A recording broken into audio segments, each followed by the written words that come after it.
Why do motivated people slowly disengage under certain leaders? Why does energy fade even when compensation, strategy, and talent are all there? Is it possible that motivation isn't disappearing but being dismantled?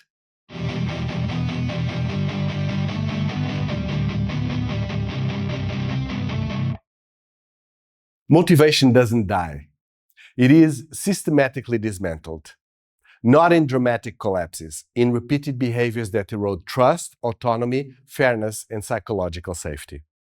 Let me show you how it happens with 7 mistakes to avoid. It's Monday. 2 senior people are clearly in conflict. Everyone feels it. You've seen it building for weeks. In the meeting, someone finally says, "We need clarity." You say, "I'm sure you'll sort it out." And you move on. You think you're empowering, yet what they feel is abandonment. When leaders disappear in moments that require direction, ambiguity spreads. Politics fills the vacuum. Anxiety rises. Trust erodes. And motivation doesn't collapse immediately. It weakens. What to do instead? When tension surfaces, don't overreact, but don't disappear either. Say, "This matters. Here's the decision.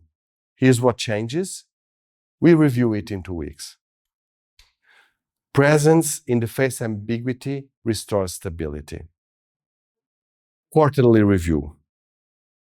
A manager presents results. She hesitates for a second. You interrupt. "This isn't complicated." It's a small sentence, a small tone, but the room tightens. You didn't yell, but you diminished. Research on interactional injustice and workplace incivility shows people can tolerate pressure, but they don't tolerate humiliation. Disrespect erodes dignity. Dignity anchors motivation. When people feel small, they reduce effort proportionally. What to do instead? Slow down your correction. Replace public diminishment with focused inquiry. "I'm concerned about this metric. Walk me through your thinking." Keep your standards high and keep dignity intact. It's 11:08 p.m. A team member submits a proposal. By 11:21 p.m. you reply, "I've improved a few things." The document shows there are 42 track changes. Most are stylistic. Next day you say, "CC me on all client emails for alignment." You believe you're protecting quality. They experience control. Autonomy is one of the strongest drivers of motivation. Repeated control signals, "I don't trust your judgment." Eventually, they stop offering judgment. Ownership shrinks and initiative slows. What to do instead? Shift from supervision to clarity. Define the outcome, the non-negotiables, and the deadline, and then release the method. Here's the result we need. Here are the constraints. I trust your judgment. If you want input, ask. Autonomy within boundaries builds commitment. Town hall. Major contract 1. You say, "My leadership team worked tirelessly." You don't name the person who carried it. Months later, something fails. In the exec meeting, you say, "The team mismanaged execution." Same pattern. Success flows upward, failure flows downward. This triggers perceived injustice, and fairness is foundational for sustained motivation. When effort and recognition disconnect, people don't explode, they withdraw quietly. Cynicism begins. You don't want that. What to do instead? Be structurally fair. Push credit down and hold responsibility up. This result belongs to her, and this failure sits with me. We will fix it. Promotion season. 2 strong performers. One gets visibility, stretch assignments, informal access.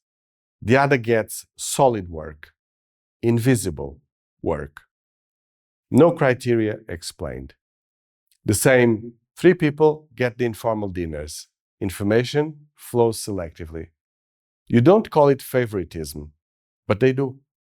When people perceive unfairness, they withdraw psychologically. When fairness erodes, motivation becomes political. People stop striving for excellence and start managing impressions. What to do instead? Make criteria explicit and repeat it. This is how stretch work is allocated: performance evidence, reliability, cross-functional collaboration, learning velocity.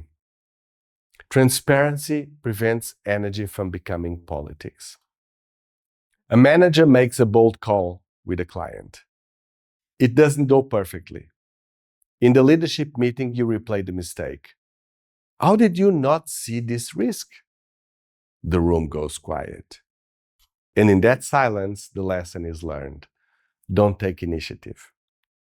When initiative is punished publicly, psychological safety collapses. Without safety, people choose caution over contribution. Voice disappears and ethical risk increases because silence grows. What to do instead? Separate accountability from humiliation. We made a decision, didn't work. What assumption failed? What changes now? What will we do differently next time? Extract learning without attacking identity. Deadline missed. You entered the room already angry. Voice raised. Do you understand what this costs us? You call someone out by name, publicly. The room freezes. Abusive supervision is consistently linked to higher stress, lower engagement, and higher turnover intention. And poor performance. Fear creates immediate compliance, but that compliance collapses the moment you leave. Hostility doesn't build authority, it builds resentment. Resentment kills motivation faster than strategy ever will. What to do instead? Regulate yourself first. Then be firm and precise. The deadline was missed. Here are the consequences. Here's the recovery plan. Here's what changes going forward. High standards don't require humiliation. Calm intensity builds respect. Which of these behaviors have you normalized? Not historically, recently. Motivation doesn't vanish mysteriously. It erodes predictably under repeated leadership patterns. Trust weakens, autonomy shrinks, fairness fractures, and psychological safety disappears. Energy follows. If this way of thinking is useful, the deeper analysis lives in the newsletter. That's where I examine leadership capacity at structural level. If you want the next breakdown, subscribe to the channel. And if this changes how you see motivation and leadership, share it with someone who leads. Rewire how you lead.